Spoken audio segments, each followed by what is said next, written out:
Asahan ang magandang panahon ngayon pong umaga mga kabayan, ngayon pong araw ho ng Miyerkules.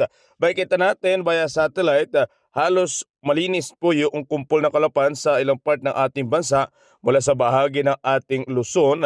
May bahagi lang po sa part ng Batanes pero malaking bahagi ng Luzon hanggang Northern, Central, ang part ng Metro Manila, bahagi ng ating Southern Bicol area, Masbate, bahagi ng Mindoro. May bahagyang maulap lang po dyan pero part ng ating Palawan, malaking bahagi ng northern area maganda ang panahon maliban lang sa south area na medyo makakaranas po ng bahagyang kalat-kalat ng mga pag-ulan hanggang part ng Balabac area.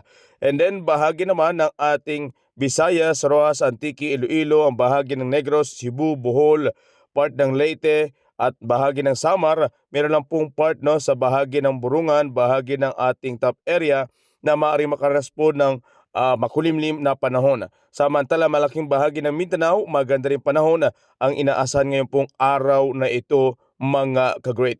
Samantala itong bagyo naman na dating si Bagyong Obet ay nasa labas na po ng ating bansa at malayo po kung inyong titignan. Ito yung circulation po ng bagyo at wala pong any part na makabayan na direktang epekto nito. But kung ito'y bababa, ito nga po yung binabangit natin na maaaring sa susunod na araw ay magpalakas ng habagat. Habang dito naman sa may eastern side, may bahagyang makumpol na kalapan na dala po nitong bagyo no, na hinihila pero palayo po yung inaasan direksyon niyan mga great. So inaasa natin ngayon pong araw, medyo malaking bahagi ng bansa ay maganda ang panahon.